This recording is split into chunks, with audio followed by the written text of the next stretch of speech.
Hi guys, it's your two poly chicks again, but today we have a twist. Today, the special guest includes one of our poly chicks. So get ready for an exciting episode. In this episode, we'll be discussing an issue which moves in silence and often goes undetected until it becomes a huge problem. So let me introduce one of our first guests. Our first guest is Tiffany D. Williams. She's a fellow Brooklynite. She's a wife, coach, author, national speaker, educator, and media personality. She's the CEO of Tiffany D. Kelly Consulting, which is a company dedicated to providing services that help women improve their health by learning how to make their self-care a priority. In addition, she's the founder of Fit Teach, which is a division of her company dedicated to bringing more awareness to the importance of being a well educator. Tiffany is also an Amazon best-selling author with books entitled Lady of Power, 31 Mind, Body, and Power Inspirations for the Weight Loss Journey, which I need, Cooking Healthy with Tiffany, which I need again, and recently released journal, I Choose Me. She's the recipient of several awards. It's been featured on multiple media outlets and speaks at conferences and retreats. Her own personal journey includes losing over 80 pounds and rising above the many weight loss challenges which inspire so many. She's determined to help people like you and I live happy, healthy, and free. So welcome, Tiffany. Wow. And if you guys watch the two poly chicks and you know Cindy is also a Brooklynite. She was born and raised in Brooklyn. She's a single mom to 3 handsome young men. 2 of them are adults and 1 is a teenager, so God bless her heart. She began her health and wellness journey in 2012 when she founded Heal Ministries that same year. In 2018, she founded MaryCorp, which is an educational consulting company. She does consulting, public speaking, workshops on health, wellness, and education. And she's also published a series of books. She's published She's Gonna Blow, which is regarding the high blood pressure field, and Precious Memory. She's an avid baker and, of course, a content creator on YouTube as the second poly chick. So welcome, Cindy, as well. So I'm going to be doing a lot of the questions today because this is my show now. So it's the one. No, I'm just kidding. But sit back, guys. I get to chill. So how are you ladies doing today? I mean, we're in 2021.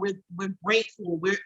Just if you think about it, to be in 2021 after the year we had in 2020, we should all be thankful and just honored to be here. So how are you guys feeling today?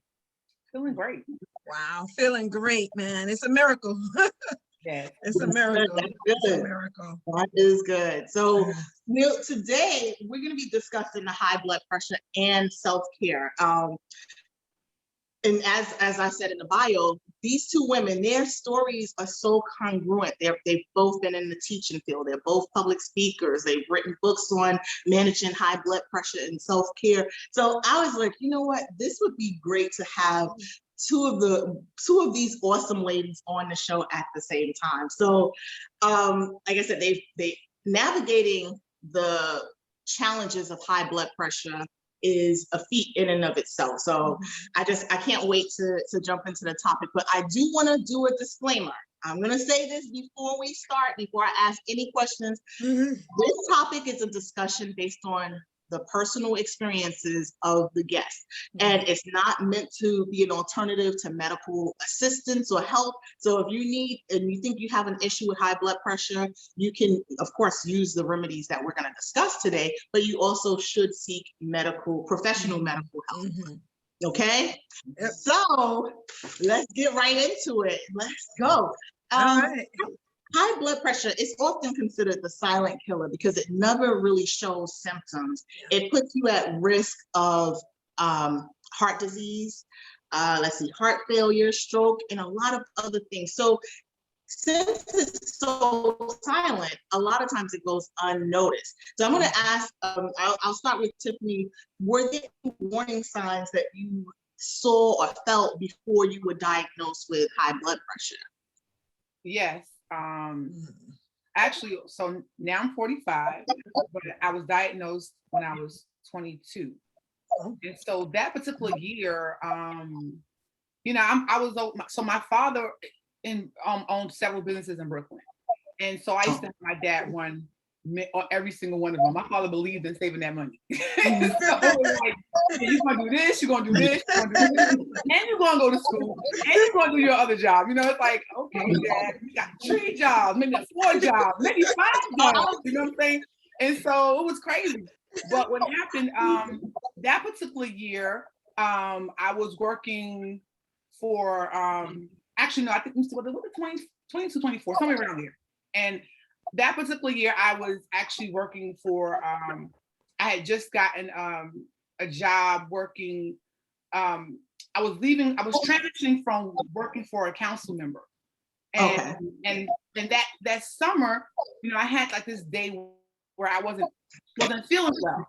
And so I pretty much was like having this issue of, let's say, like I felt like I hyperventilated, right? So I went to the urgent care. And so when I walked in, the lady was like, she checked my pressure and she was like, how did you walk in here? Said, do you know your pressure is 200 something over 100 something? I'm like, no. I'm like, Wow. Like I was about 24, I believe it was, somewhere around there. And so I left that day with a script. Basically, I was placed on medication. So, when you're younger, you don't really, take it as serious. Yeah. But the signs were there because I was already overweight. So and high blood pressure runs in my family because my mom had it, my father had it, my aunt, my aunt had it. It was like, and so nobody was talking about eating healthy. So it was just, come over to grandma for Sunday dinner, you get that big old plate and you eat. And so pretty much, that's how it was.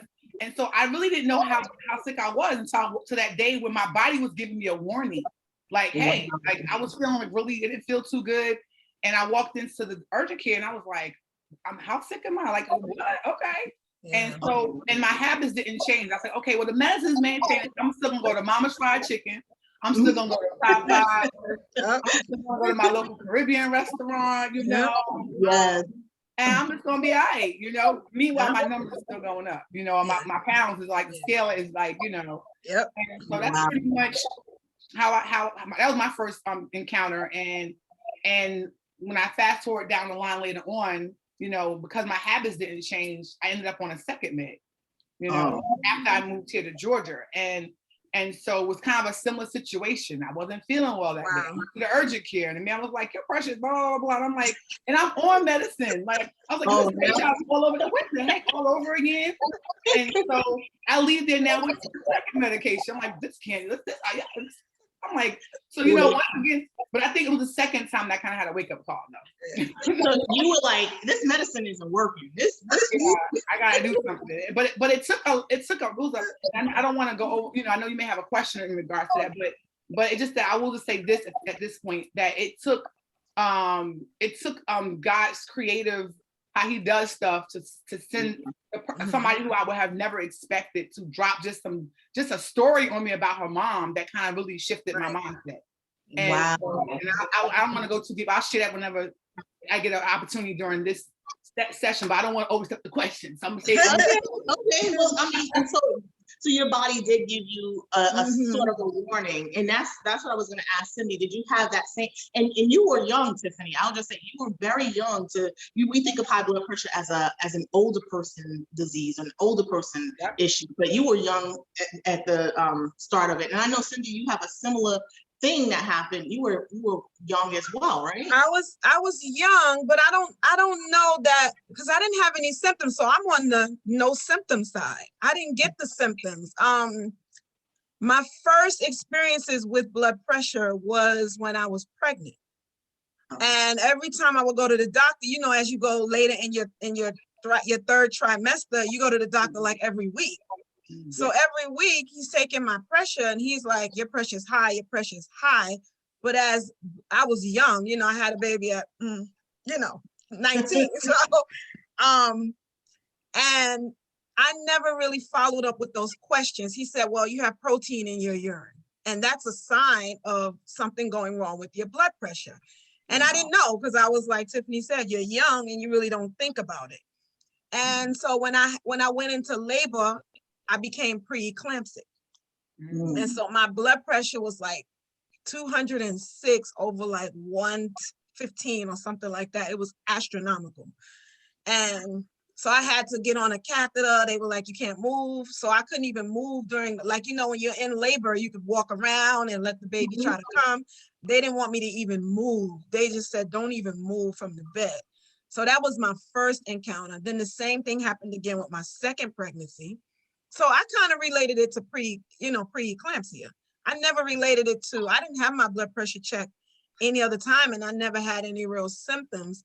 But when I got in my 30s, I went to the doctor, being a hypochondriac, you know, loving to go to the doctor for every little thing. I had to go to the doctor for a series of tests about something totally unrelated. And every time they took my blood pressure and it was high. Okay. So I still didn't, even in my 30s, equate it to anything. I was like, oh, okay, it's high, you know.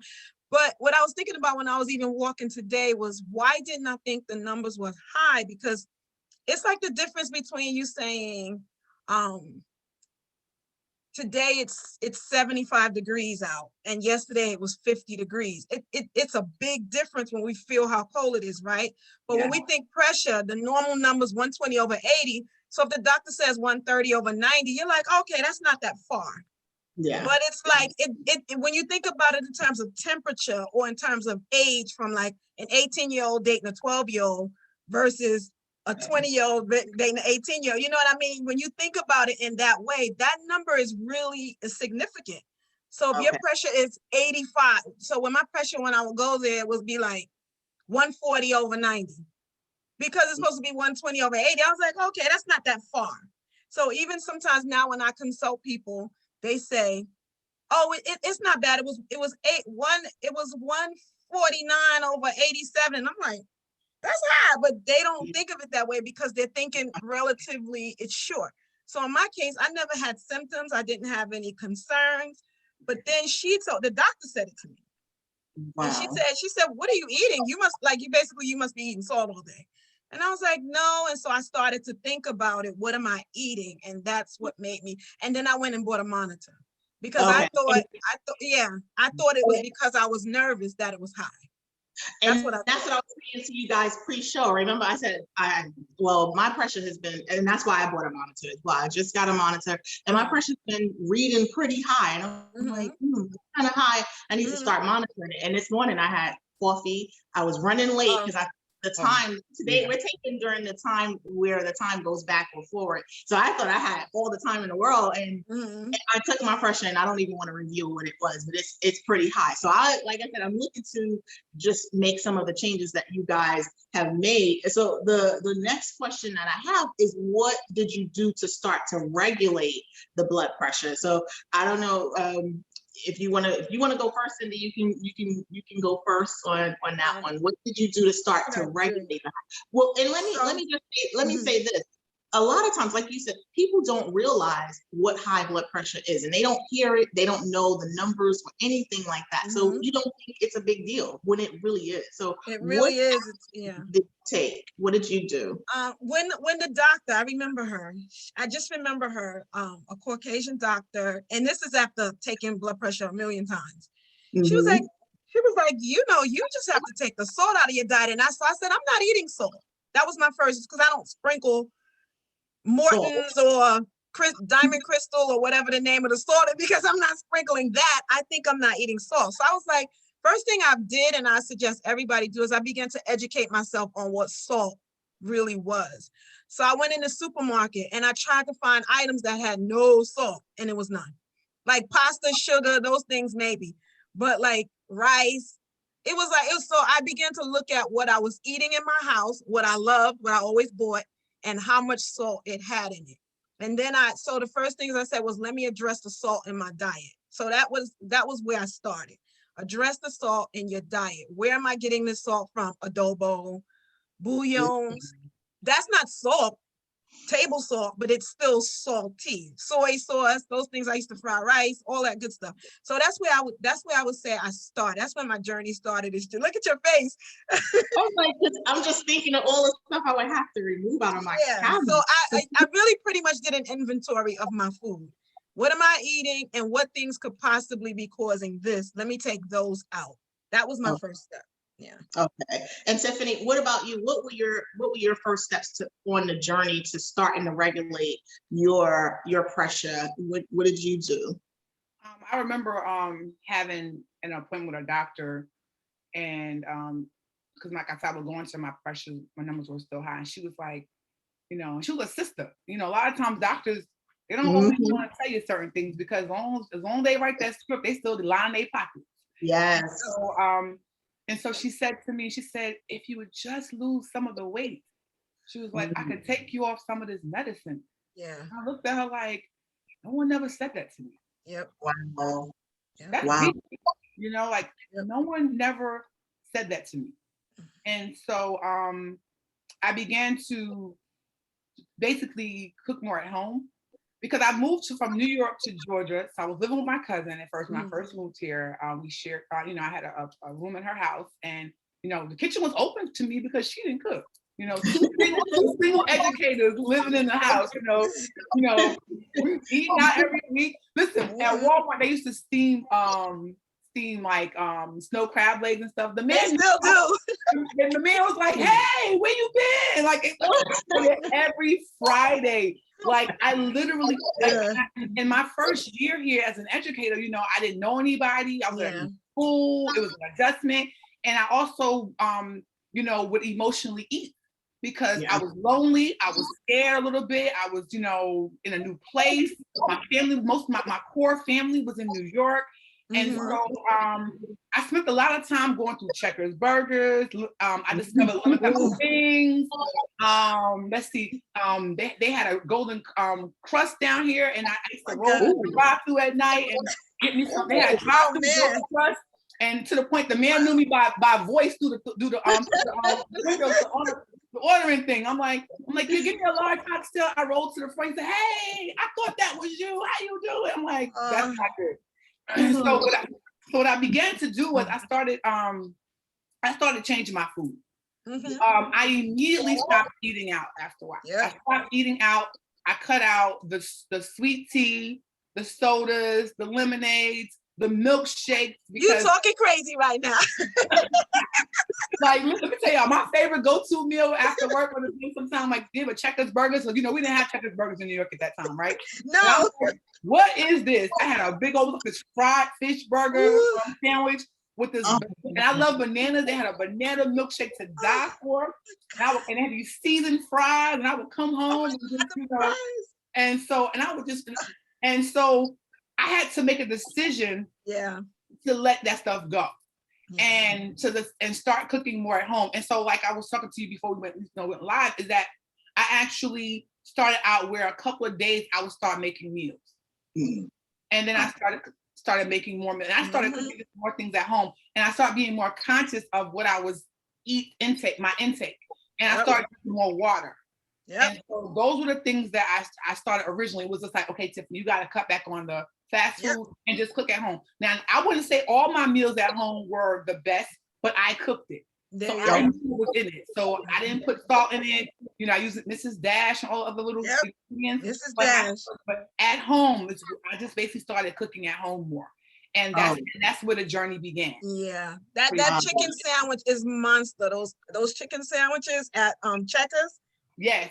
When I lived in Maryland, I used to just be in Checkers with the fried. Look at Tiffany, look like she's nostalgic. But it's very important what I love what you said. It's pretty much the same, similar idea of just educating yourself on what you are eating. You have to understand what this means for my body, this measurement, and getting that nutritional. If you want to eat out, get that nutritional value menu to see what the amounts are. They'll tell you right on the paper. They're shameless. They say 5,000 milligrams of salt, and you're like, okay, exactly. And like you said before, when you go to the grocery store, or whatever, and you look at the labels, like what like adobo, you mentioned adobo, I believe, right? So Mhm. like, like you look at the labels, like it'll tell you sodium intake. It's right there. They It tell tells you. you. It tells you. And so even things that are labeled as quote unquote healthy, if you look at the label, you'll see Oh, it's salt. So that's Yes. where people think, oh, I thought I'm doing. No, you're not doing good if you look at that label. yeah. Because it's going to tell you like, hey, this thing has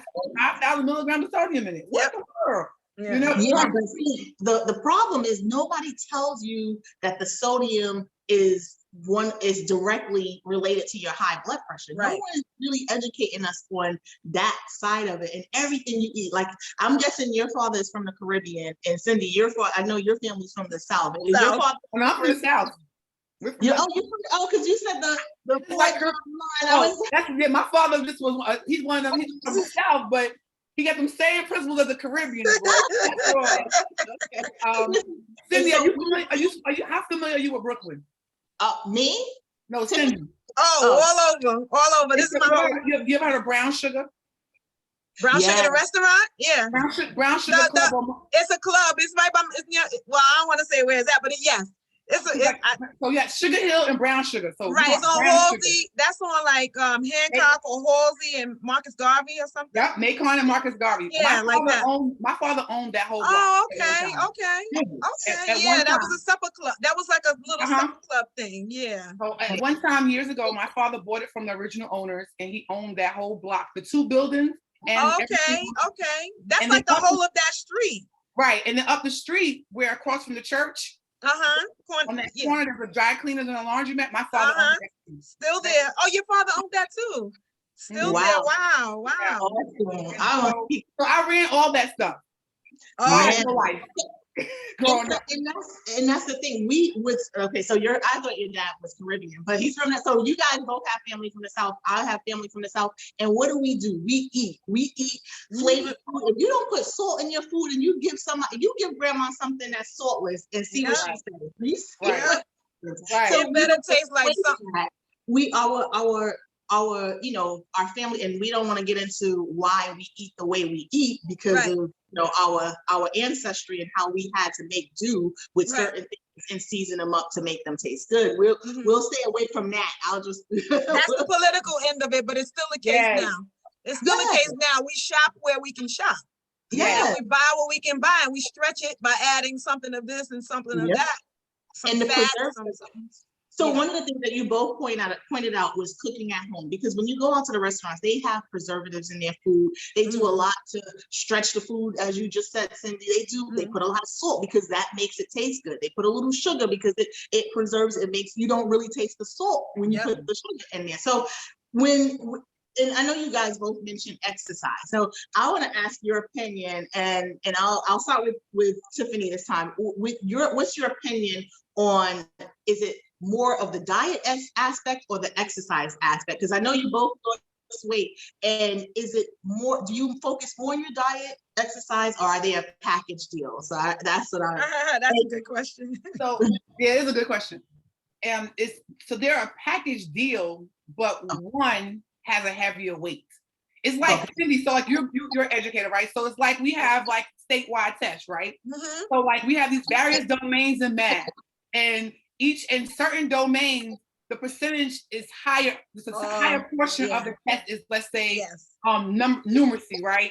But then the other pieces, you may have a 10% that's geometry, but they all come together to make that score, right? Yep. So it's the weight. The weights, exactly. So it's kind of the same thing. So 80% of the weight loss journey, that's why I used to teach all my clients and still do, 80% of it is the food. You cannot out-exercise a bad diet. Oh, wow. So if your food is not on point, you can forget about it. You can do all the exercise you want. So 80% of it is food, but the other 20% is the fitness piece. And the two come together to help you achieve success. Yes. And then because what happens, you have to keep moving, because a lot of times, like I have someone right now telling me about how, she's on this new regimen, and she feels like she's at a stopping point. But it's probably a time to change up the food and also become more active. But the food is the head one. Like that one runs it all pretty much. And so like even right now, like I'm not as active as I have been because I had a little setback last year, and I'm just getting back into the groove of things. So, but the key for me is that because I have changed my food, my numbers are coming down. And then now every week I ramp up the fitness, the numbers are going to come down some more. It's like a bonus. It's like a boost. But if you don't get that food right, it will not. Okay, so wait, what I'm hearing is that I can eat right and I don't have to leave the house and exercise. Well, you still got to exercise because our bodies were created to move. Yeah. And so as we get older, you have to make sure you're incorporating movement because then your bones get stiff. You know, you have the different like things like arthritis that set in. Lose muscle tone. Like you don't want to. Muscles protect our bones, our skeletons, our skeleton, you know, our frame. So if we don't make the time to add in the exercise, it's good for our heart. Like you know, as far as fighting heart disease. And so it's very crucial that we still remain active. Like right now, you know, as an educator, I'm working from home a lot because we're still virtual. Well, soon to be going back to work. They're about to tear our playhouse down. But anyway, but anyway, you know, so but it's like I'm kind of like it's like a bittersweet situation going back to work in the building. I'm still concerned, but I do miss being able to be mobile. Because like this sitting for a whole year behind this desk and not being able to actually walk around like I have to do it in my house to be intentional because but in the building it was cool because I got a chance to get up and move around all day. But when you're sitting all day, it's not good for our bodies. Like even like as far as like I go to the chiropractor weekly because I want to continue. That's part of my wellness for myself because I want to make sure that I'm keeping things in order because your body goes through something when you sit all day and you're not allowing and then I have to make sure I'm getting on my treadmill, going outside to go for a walk because all those things play a role in our health and wellness. Okay. I totally agree with that. I mean, I couldn't have said it better. I would add, when you were talking, I laughed because I used to think, Tiffany, when you met me, I was 220 something pounds. And I was walking down the street in Manhattan by where Broadway is, where the shows are, and they got instead of having like, when it closes down, instead of it being like a brick building, it's like mirrors kind of. So you can see like on 42nd and 44th and all those streets, it has like mirrors. So you can see yourself when you're walking, even though the building is closed, it's early in the morning or whatever, it's closed. And I remember one day looking at myself in the mirror and I thought my shirt was sticking out. So I tried to tuck it in and it was my stomach. And I was like, oh, so I started like exercising. I didn't change my diet this wasn't to address my blood pressure. This was to address my weight. So I started exercising. So I was exercising every day. I was like, okay, I'll get off a stop earlier. I'll walk up. You remember in the IRS building, it had those long, instead of taking the escalator, I would take the stairs. And I was doing that. And I saw this commercial for a machine, like a treadmill. And I was like, yeah, bet I'm gonna get me a treadmill. And then at the end of the commercial, it said, this is subject to what you eat. So I was like, what? So what you're saying to me is I gotta still, no matter what, address my diet. I still have to address my diet because like Tiffany said, you can't out-exercise what you've eaten. And people don't understand the idea of calories. They don't understand that 2,500 calories make up a pound. And if you eat 5,000 calories, which is easy to get to if you have a sandwich and a bagel and a this and a that, it's easy to get those pounds. To lose weight, you got to kind of do double that. And you stand on that treadmill for 30 minutes and you'll see only 400 calories or 500 calories if you don't run. Running, exactly. Running, you can burn a lot. But to walk, like when I go walking every day, I only burn 200 and something calories. So am I going to turn around and eat a bagel for 500 calories? So I kind of have to go, okay, if I have the bagel, I can't have the chicken, and chicken can't have the skin, and I can't have the, what's chicken without skin? So you got to kind of, it's always going to wind up going back to what you've eaten, because if you don't eat properly, you're going to have to exercise way more in order to even address it. And in terms of blood pressure, when you exercise and you're getting your heart to just keep doing that, you're thinning out your blood and you're aerating your vessels so that it's almost like a straw. Like when you think of a straw and milkshake, your blood is like the milkshake and it's going through a straw. If your veins are like really restricted, you're gonna have higher blood pressure. So when you exercise, it'll like loosen up your arteries and make you kind of go, better. So that's why people say, okay, exercising can reduce your blood pressure, but you're still gonna have to, but salt and stuff can do the opposite effect. So you're still gonna have to turn around. It's like Tiffany did the math equation of the way things, when we did our ELA state exams, we were told multiple choice weighs more than the written portion. It was heavier weighted. So your exercise is definitely good, but your diet is heavier weighted because it's what you're putting in. Yeah. So it's what you're putting in. So yeah. So I would say the same. I would say exercise. It's diet. Diet. Package. It's the package deal. So we have the diet first. The diet is the most important thing to tackle, and along with that diet is the exercise portion. Just and like you guys are saying, you don't have to go run in the gym and lift iron, pump iron, and do all of the crazy stuff, run for 5 hours, but it's the movement. Like you're saying, Cindy, you go for daily walks. Like Tiffany is saying, walk around the classroom or just, get your body moving. And I do feel when I'm sitting all day, I get stiff. And I'm always like, wow, why am I so stiff? But you guys said your bodies are made to move. So in addition to putting healthy things in,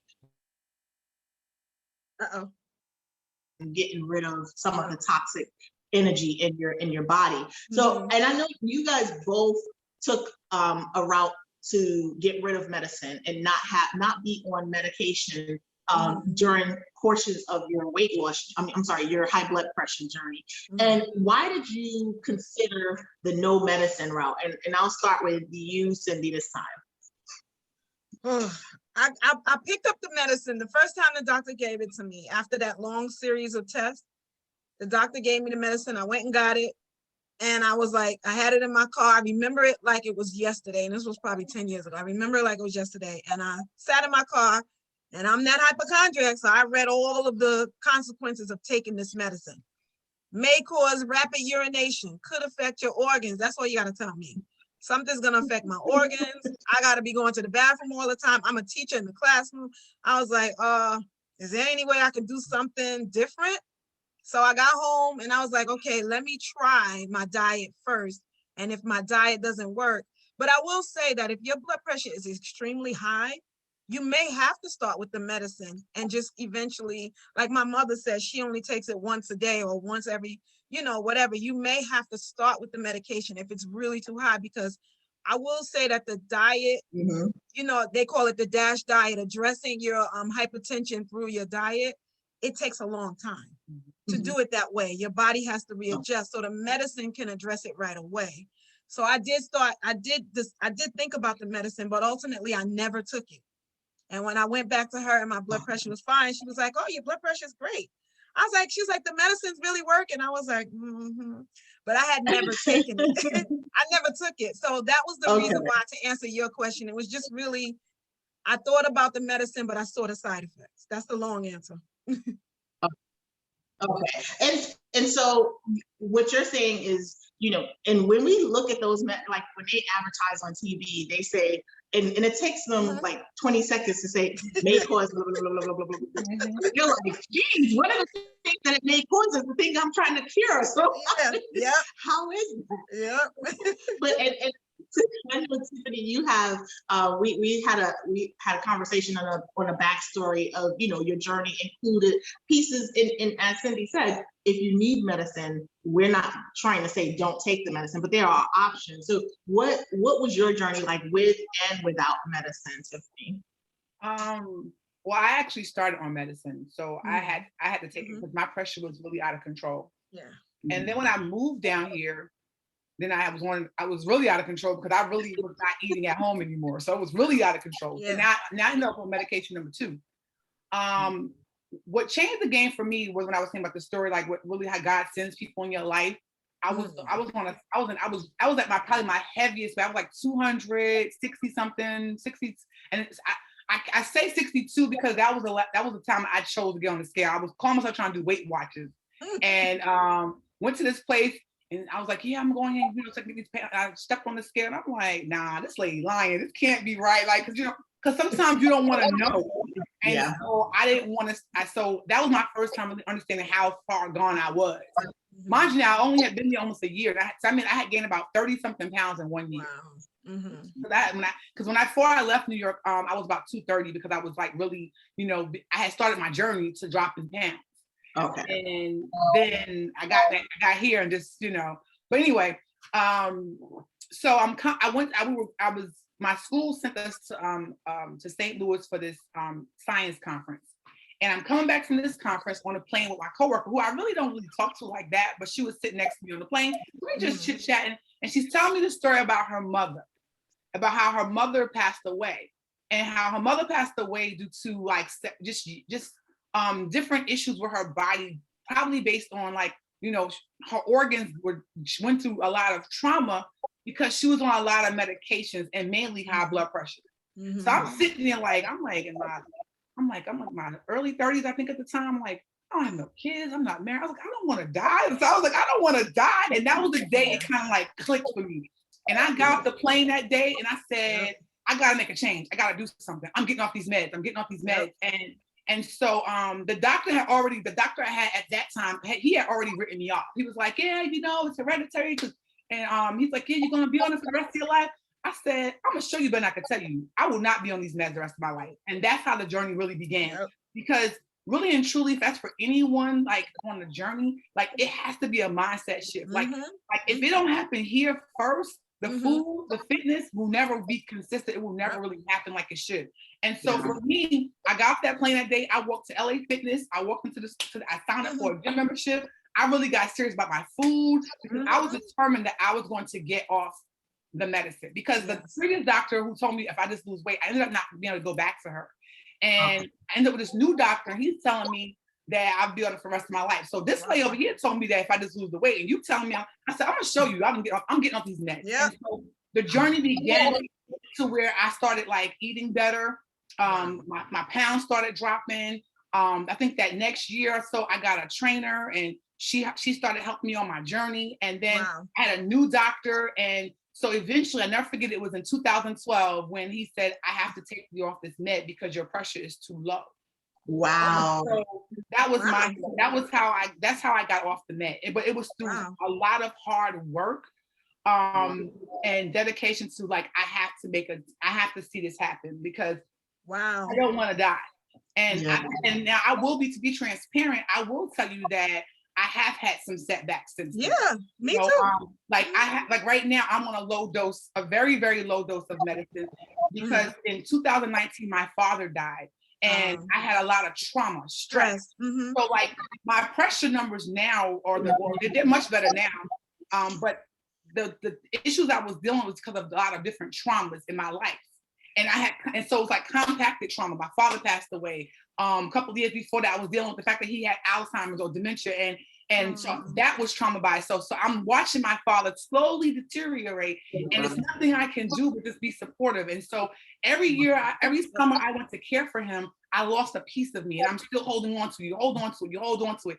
And my body just said it had enough. After he died, it was like, wow. And so my pressure numbers began to do this crazy stuff again. And then right behind that, the pandemic hit. So like my body was like, it was like trauma after trauma after trauma. And bang, bang, bang. Right. So so right now I'm on a new journey. And so at first I was a little ashamed to share that, with people that had, but I want people to know that this is real. And that the first journey was because of food. The second time around is because of stress. Lifestyle. And lifestyle. Like, things to be allowed to shop in our minds. And so for me now, I went on a journey last summer with a new doctor who has helped me to deal with a lot of things that we deal with on the inside. Because my first journey, I paid more attention to the physical self-care, the physical wellness. But I don't think I was as intentional with my mental wellness, emotional wellness, as I was with the physical wellness. So when stuff happened on the inside, it affected my outside. Right. And so that's really crucial that people have to understand, that you must look at the whole package. Yes. I'm glad you mentioned that, because there's been times I take my blood pressure and it's high for a series of days, and I'll get a little discouraged, like, oh my God, is it time for medication? Is it time for medication? But you cannot, and part of my book talks about it, you can't take your blood pressure in stressful times. Yep. Because that is that's like you're setting yourself up for disaster, and you're gonna go to the doctor, and the first thing they're gonna do is give you medicine. So you gotta know your body enough to know you can't take it when you just came from exercise. You can't take it when you just ate. You can't take it right after you showered. You can't take it when you're stressed out. So when you talked about stress, Tiffany, I thought about those times in my life when I was going through a divorce. When I first started teaching, that was so stressful to become a new teacher. I was like so stressed out. And I remember my blood pressure was so high at that point. And it was like, girl, you just gonna, that's why it's called She's Gonna Blow. You're gonna blow. Like you're gonna pop. You're gonna explode. You can't, you gotta know yourself enough to know when to take it, when not to take it, and when to take the medicine, and possibly when not. And I've struggled with when should I take medicine? I've struggled with that a lot of different times. Is this time for medicine? Is it not time for medicine? But I was that person like you, Tiffany. Prove me wrong. You know, when the doctor told me, she was like, salt is in everything.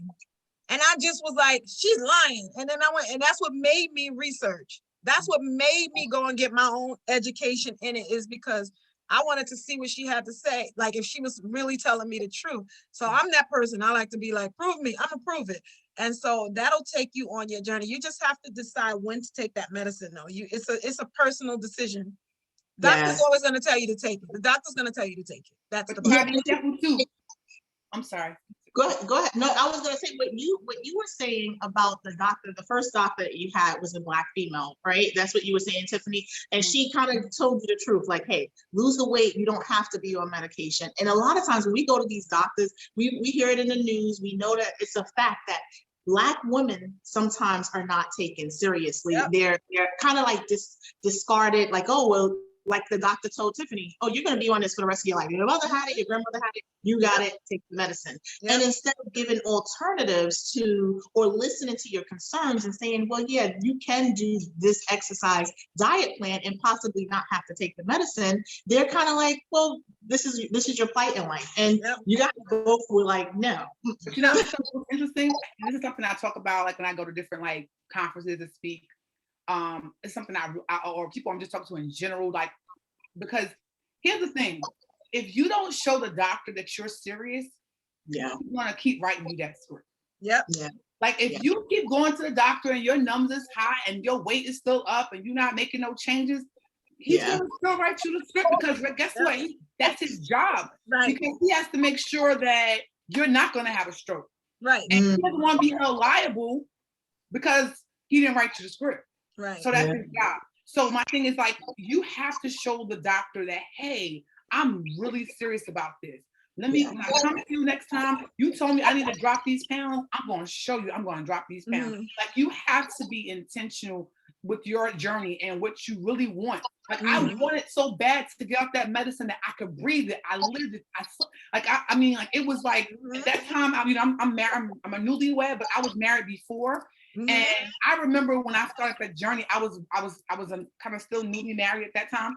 And I remember going, get ready to leave. And my husband wanted something. I gotta go. I gotta go to the gym. I was like, and it was the right thing, I don't know, but you know, I was like, I gotta go because I want to mission. And he told me, you have tunnel vision. You're right, I do have tunnel vision. Because what I see right now is me get off these meds. And nothing will stop me from getting off these meds. And so you have to be determined that you want to change. And you know, when I used to do weight loss coaching a couple of years ago, that was the first thing I would talk to the ladies about, mindset. If you're not ready for this, don't waste my time.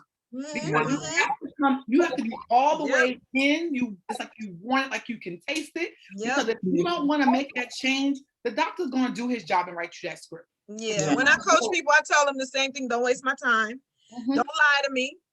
Don't lie to me and tell me, oh, I don't eat that. I didn't eat that. I only had a little bit. This and that. What is a little bit? Did you measure it? Get you some measuring spoons and some measuring cups, and tell me how much adobo did you use? Tell me how much of that salty ingredient did you actually use? Because you could sprinkling it from the top, how they do on chef shows, that could wind up being a tablespoon. That could wind up being whatever.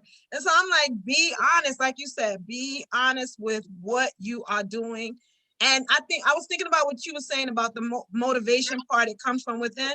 I think a lot of times we're not motivated because we do accept that our family has had. My father had it, this is me. My mother had it, my father had it, my grandmother had it, all of us all had it. So just take you some pills and eat you some pork. You know, that's pretty much what we think. Just take you the pill, and the pill is the solution for me to be able to eat. It's permission to eat. You know, I took my pill. You know, I've heard people when we eating out, they'll be like, I'm gonna have to take my pills. You know, because you want to eat something. But I think it's because we don't realize the effect of high blood pressure, how it affects your organs, like your kidneys are, over time, you will have kidney failure, which is also another silent killer. You don't have symptoms until it's too late. You're on dialysis. So you really don't get any symptoms, your kidney problems. And that's what I was gonna say. With our caution to people, I caution people that if you consistently have high blood pressure and you are doing everything, you know, the water, the diet, and the exercise and that, and it's still high, it could be an underlying condition. So you need to go have your organs checked. You need to have your kidneys checked. You need to make sure your kidneys are filtering properly, because that's, you know, blood pressure can come from water retention, which is from your kidneys. So you need to go and make sure you don't have that problem. You know, you need to go check your heart to make sure it's pumping properly. So we just really don't do put ourselves on the machine like how you do your car to get it checked, the diagnostics. We really don't. So we'll be like, going to treat this and we'll just deal with that, and then go to get that, and then we'll just deal with that. But you need to deal with the whole thing. So if it's really not working, it has, because hypertension is not normal. You may believe it is, you may have been taught it is, your family may believe it is, but it really isn't normal. It's not supposed to be. So something is causing the blood pressure to be high. And so, and I like the fact that you guys, first of all, you answered another question that I had, which was how did you guys start the self-care journey? But one of the things, we're all women, we're all wives. We take care of women in general. They tend to take care of others before they take care of themselves. They tend to take care. I know with my sons and my husband, I make their doctor's appointments. I make sure they're you know, doing everything they're supposed to do. And then when it comes to me, I'm like, oh man, I don't have time to do that. I don't have time to walk because I'm at the baseball game, or I'm at this, or I'm doing something with my husband. I don't have time for me. So why do you guys believe that there's so many women, so many people, especially women, who don't tend to their own care, but go above and beyond for others? And I'll start with Tiffany this time. Why do you think that is? I mean, I'm guilty of it. And I have to get out of that mindset of going above and beyond for everyone around me. And then when it comes to me, I'm like, well, I don't have, how many times do I say, I don't have time for that? I don't have time for it. So why do you think we do that, especially as women? That's a good question. It's funny. I was watching a couple of weeks ago this video on YouTube. I think it was something. I want to say it was something on Oprah, and it was like this. I want to say it was Oprah. It was this forum of Black women, and they were talking about self-care. And it was like this the person who was interviewing, she was interviewing all these different people. And what was interesting that a lot of the women shared was that how, you know, it's like almost like generational, we're groomed, we're brought up to care for people, right? So we're kind of like, it's like we're molded from young. Even in one person used the concept of baby dolls. We're given baby dolls. Care of, right? And we're supposed to take care of the baby doll, and we're supposed to feed the baby doll, and put a little play diaper on the baby doll, all that stuff. And so we're even, and then in growing up, you're kind of taught to like cater to people and do this for people, and, you know, and it's like, oh, if you do something for self, it's almost considered to be selfish. And so like even with my mom, I've watched my mom sacrifice certain things growing up for my aunts, to care for my aunts, or to care for my grandmother, whatever the family needed, because she was the oldest. And so, you know, when you're the oldest, you have this responsibility. Even for myself, and I'm my mother's oldest. And in New York, you know, my sister, I have an older sister, but she grew up down south. But my brother and I grew up with my dad in New York as well. And so we would go, you know, my mom and dad didn't live in the same household. But it's like, as the oldest, I was still responsible for making sure things in the business were done a certain way. And never mind what I want to do for me. It was like, your responsibility is to do this. your responsibility when I'm not here to take care of your brother and do this and do that. And so you grow up now as an adult with this mindset that you have to always care for someone else and you are last. Yes. Y'all see my shirt? I choose me. That means that I'm choosing me first. You know, because if I get down, ain't nothing happening. Ain't nothing happening. So I've learned to say no. And even though I was getting things in order for my, my food for the week this week, but at the same time, I stopped for a moment just to go to the store and do something for myself and just to relax. And, I have these pause moments throughout the day that I do and things like that because I need to take care of me. And self-care, as you always see that little cliche, self-care isn't selfish, but that's a whole word. That's a whole word right there. Self-care is not selfish. Yeah. And I have a poem on my YouTube channel called I Choose Me. And in the poem I talk about that when you say no, it's like when you decide to choose you are honoring yourself. Wow. You're honoring self. And I think a lot of times we as women sometimes don't feel worthy of that. Nope. We don't feel worthy. And so we have to get to a place where, you know what, doggone, I'm worthy of this. And it's not just self-care. I mean, get your hair done, nails done, toes done, did. No, it's more than that. It's taking that moment to like, hey, you know what? I need to make sure I'm eating well. Hey, let me make my doctor's appointment first. How about that? Yep. I like that. Let me close the door and go take me a nap. Let me tell my husband I need you to do this because I need a break. Like it's being able to speak up for self and say, I can't do this no more. I need help. Yep. And the answer is no. Wow. That's a whole word, like she said. Yeah. Man, what do you think, Cindy? I mean, are you guilty of that in some forms of fashion? Not anymore. I guess it's with age because I'm 50 now.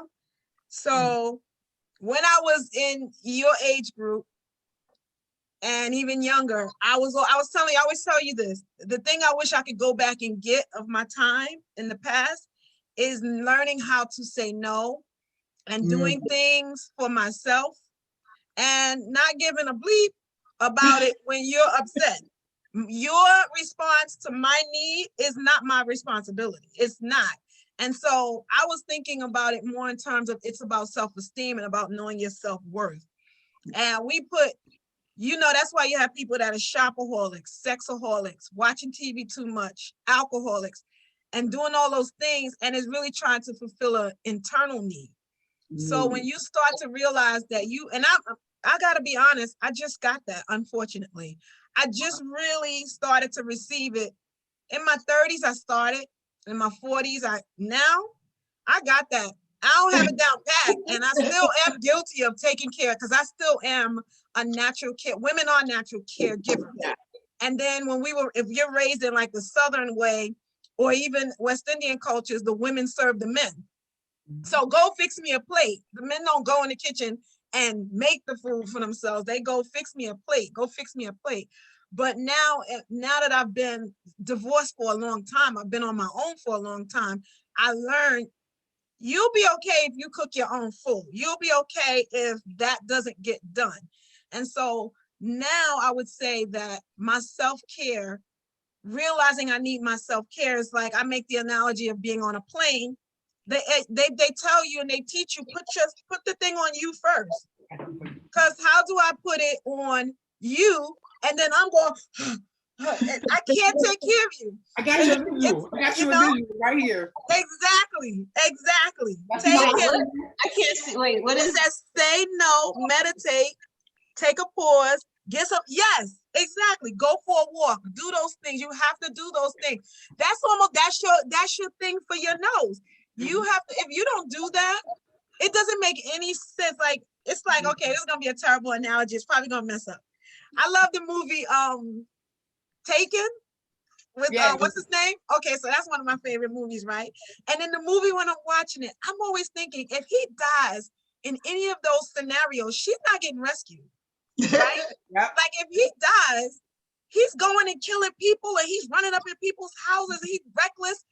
If he dies, she's counting on him.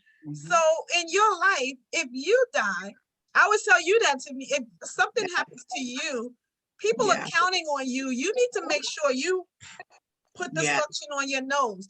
And it's not buying the newest pair of shoes. That doesn't mean buying the most expensive items, because it never really does. Like, right? I used to be a shopaholic, so it never met the need. Temporarily, it was like, oh, and then I don't even wear the thing, right? I don't even use the thing. So it's because I wasn't meeting the internal needs. So now I stop. I put on my water music, my music with the rock sounds, and me and my friends laugh. I say, I'm gonna go stare into space. Or we would be on our way home from school teaching, right? We'd be in the car driving together, carpooling, and we'd be complaining about what the kids did at school and in the classroom. And we both had to pick our kids from daycare. And she said, "You gonna go get them now?" I said, "No." "You're not gonna pick them up right away?" I said, "No, I'm going home first." And we used to go what? And stare into space. So we would just go home and be like this for like 10 minutes. And then I would go back out and go pick him up. Why am I picking him up an hour before I have to? Right. Why don't I just go around the block a few times? Why don't I circle the drain a little bit? Why am I running right in the house to, we always, you got to do this. We're on the hamster wheel. We're on the hamster wheel. We're on the wheel. We're on the wheel. Yeah. So you gotta like take yourself off the wheel, because nobody is going to push you off the wheel. Nobody. Yeah.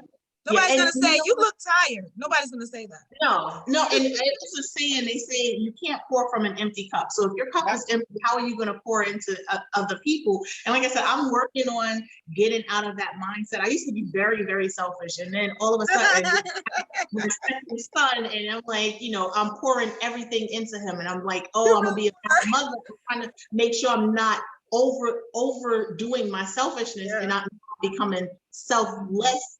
I guess I'm not paying attention to myself as much as I should. And that's, it's like Tiffany said, it's not being selfish, it's being, you're taking care of self. And one of the things, can you put that back up, Tiffany? Can you show us what it can do? Yeah, I love it. I love that. This is an actual airplane. I got this because last year I started this part of my company called Fit Teach, doing this series for educators. And my thing for educators, put your oxygen mask on first before you try to save other people. Yeah. You're trying to serve everybody else, but educator, are you caring for yourself? So put your oxygen mask on first. I have a workshop that I do that's dedicated to help think about their own self-care. And so this is so before the pandemic, I was looking to do a workshop where I was actually going to have them create their own like oxygen masks, but unfortunately the pandemic. But it was like these little sticky notes on here to remind you what your oxygen is. I need you to understand that these are some of the things that you need to do. And some of them touch the various pillars of self-care because sometimes like we stay in the physical one too much. Yes. We got to dive a little deeper. We need some prayer time over here. We need some self-talk, because sometimes we are our worst enemy. We say things to ourselves that are and so being able to take that pause over here and meditate. Being in nature over here. It's about being in nature and things like that. Shutting down for a moment. Like I love it. I love it. I love it. I love do nothing. I like that one. Do nothing. Absolutamente nada. Right. And you know what? It's not noble. I was just thinking about it. It's not noble to give yourself up to something like overworking. That's not a noble thing. Like we tend to we value ourselves in those output things and no input. We don't value input, we value output. It's not you're not being noble, you're not being a martyr. Right. You're falling on your own sword to help others who, when I used to say at work, always say at work, girl, when you die, they're gonna replace you. Immediately. Somebody you won't be in the ground yet before they be done put your job on. And so I always say you can't start from a broken cup. Yeah. Because I think it's more, to me, more profound that because a lot of us are broken, like we're broke down. We're like we really can't give no more. We still trying to give and trying to give. And then like one thing I love with the video I was talking about before, like then now you have this angry Black woman because she pissed. Because she couldn't do because she couldn't really go take care of herself because she chose to do such and such, but now she's mad because she's angry because she's not really being able to do what she wants to do. But really, to a Black woman, it's up to you to say no. Right. Oh, It's I up love to you. It's up to you to take action. I love that. So be mad at yourself because you didn't choose you. Yeah, So yeah. like, you know, like real talk. If you I lay love down, people are gonna step on you. If you lay down. Exactly. You let them, they're gonna do it. Because even like, my father, when I was about, I guess like 24, the same year I had diagnosed with high blood pressure. Remember I told you on August I had a warning, right? Yeah. In October, I had a new job working for this one of those shipping company, you know, like similar to they don't exist anymore, similar to like a UPS. But I was on the teaching end, training companies how to use their equipment. But I didn't get to that point yet because when I got to the job, I was coming back from upstate somewhere where the training was, and I had an anxiety attack, y'all. Wow. Panic attack. It was bad. Like, and I was in my car. And so just to fast forward the story, I ended up actually being bedridden for 4 months. Wow. So now, and they diagnosed me at that time with a panic disorder. I literally couldn't drive. I could barely walk. I was going to the drugstore to get my my medicine that they had prescribed me for the anxiety and the panic.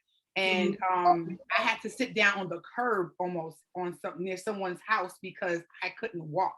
Because I was but a lot of those things were signals that I was overstressed. I was doing, like I said, I was doing this for my father. I was still trying to keep my regular job. I was still doing, but at that time, I didn't understand how could I tell my father no? How could I tell him, hey, this is too much, Dad? Right. I need some help. You're gonna have to pay being a martyr. And it cost me my health. Yeah. So now I got high blood pressure. I got a panic disorder. I'm dealing with anxiety. I'm bedridden for 4 months. I couldn't work, and that's how I became a teacher. Because the next year, in February of 2001, I actually was able to go back to work, and I chose to go into teaching. But I had a whole experience where my body just was like done. No, thank you. like yeah. So we have to get to a point where we really honor ourselves. And because guess what? That business my father had, he had to get somebody to replace me because I couldn't run it. So that he could have gotten somebody before. Which means you're replaceable. Exactly. Which means you're replaceable. Exactly. It still ran. Money was still made. And that's what I was gonna say, and it's still functioning. It's still gonna go on without us. And that's not to say taking care of yourself first is not to say that you can't take care of others after you take care of yourself. We're not saying that at all. We're saying take care of self first because we don't usually take care. Like Tiffany is saying, a broken cup. You're stressing yourself out trying to take care of everyone else to make them comfortable, and then you get angry and upset because you're not comfortable. Or like Cindy had told me that the other day. She's like, you're allowing these things to happen. So you can't get upset because they're allowing you to do those things. So you can't get upset with them. You have to be upset with yourself and say, hey, you know what? I'm gonna take that nap. I'm gonna go sit and stare in space, and I'm gonna put my oxygen mask on first. And then when I'm good and fulfilled, you guys will get the best of me. That works much, much better. And so we're coming to the close of our episode. I really enjoyed speaking to you ladies. And what I want to do is I want you guys to tell me about your current projects. I know if you haven't gotten a chance to, Cindy, you as well, look at Tiffany's, it's called I Choose Me. It's a 5-minute like spoken word. And we love spoken word. We're going to do on that too, how the spoken word kind of faded to the background, but it's a lovely story on why no is a full sentence. And just tell us a little bit about that, Tiffany, your current projects. So I Choose Me is a movement that I created last year, and I'm really pushing it this year because I want women to be more aware of their power to choose.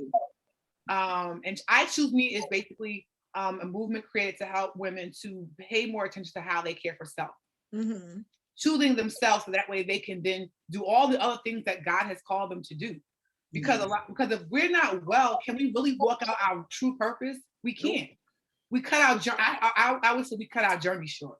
And so that's what I Choose Me is all about. I have right now I'm actually in the last 2 weeks of a coaching program that I created around I Choose Me.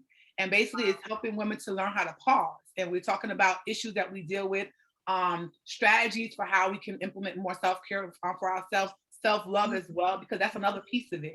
Yes. Self-love, then self-care, and self-compassion, and also bringing in the self-compassion piece. And so that program is one of my favorite gifts back. And that, so these women have, invested in my program to help them really look at what they can do to improve their self-care and have strategies that they can walk away from. So I even meshed it with my Cooking Healthy with Tiffany. So the program also includes cooking segments, where some weeks we do cooking, we talk about healthy eating. We talk about different foods that are good for the body, and we have fun with it. We talk, and then we have the chat piece that goes along with it, because we want to have those deep discussions too. And so I've managed to put both of those programs in one. And so that has been really phenomenal. We have this current challenge going on right now. It's the 5-day self-care bingo challenge. So so tomorrow is the check-in. So throughout the week, last week, they were actually going through they chose a route on the bingo board, and they were required to check in every day as to whether they completed their assignment on their bingo board. So these are things that we're doing to bring more awareness. And my goal is to partner with more women organizations. So if there are any women organizations out there who are looking to really help women to take that pause and to choose themselves, I want to connect with them. That's what I want. Wow, that's wonderful. It really is. Wow. And I know, Cindy, of course, you're working, I think you said you're working on a new, or you're considering finishing up a book, but what are your other projects aside from Two Poly Chicks? Oh, man. Yes, I have my Precious Memories book, which is about a woman who, kind of Brooklyn girl, went down south every year with her family and disobeyed and really experienced a trauma that has now affected her whole life. So that's Precious Memories, but I ended it on sort of a cliffhanger. So I want to do the follow-up to that book.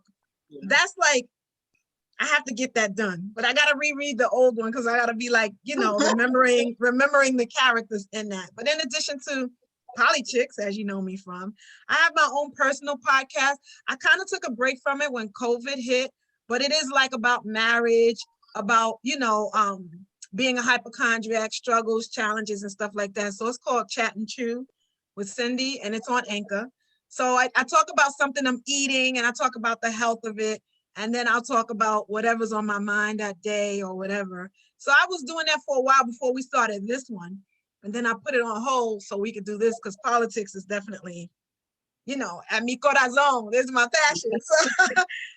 So that's my books. I do want to start now. Before the pandemic hit last year, I started doing workshops, and I was booked through June, and then the pandemic hit, and I had started doing in-person workshops on She's Gonna Blow.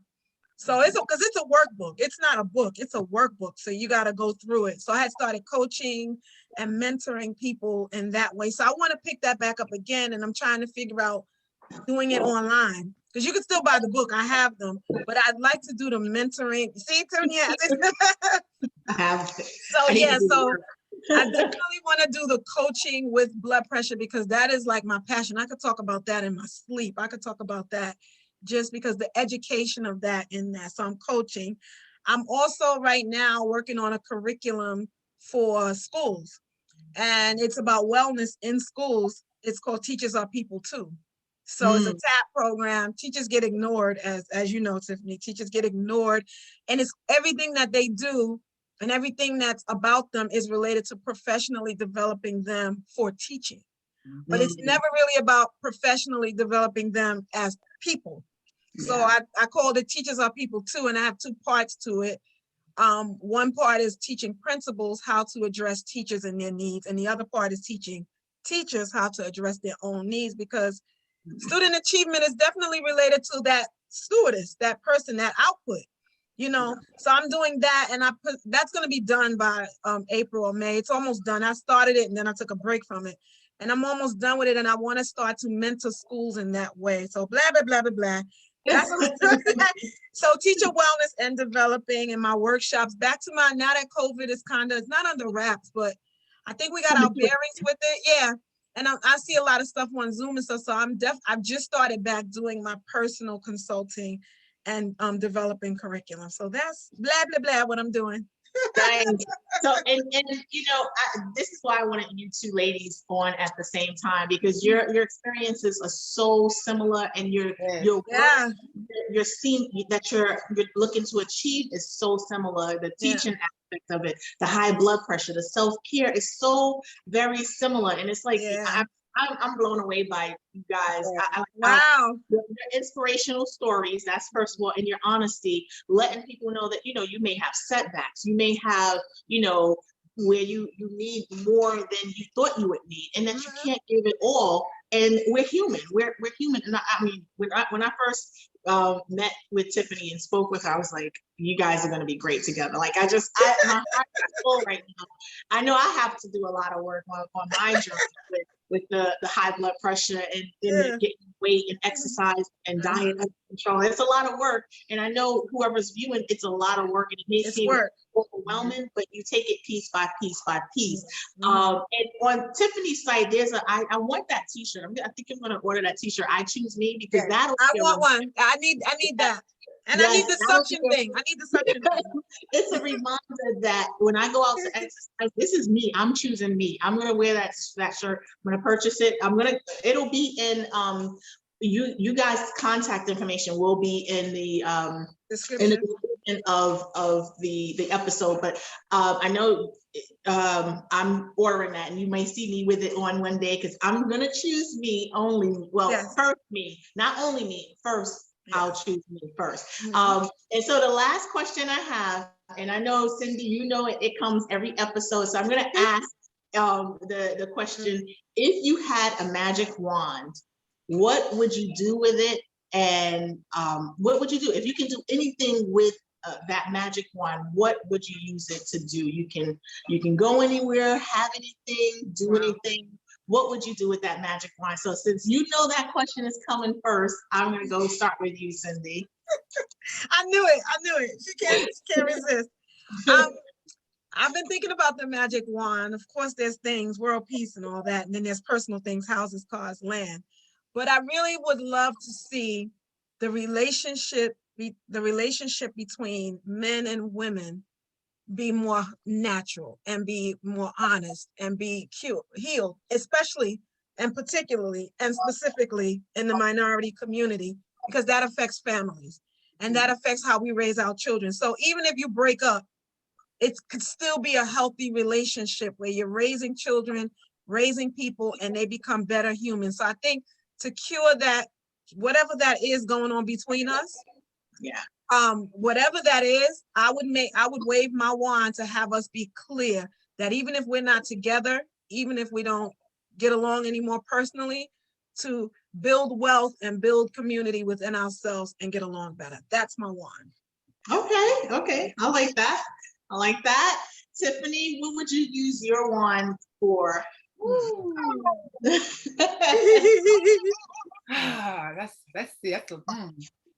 so many things I can think of. I know for me, it'll probably be definitely developing, I guess, being able to help people heal, like as far as like their health. Being able to have, be able to wave that wand and be able to have people who have the knowledge they need to choose differently.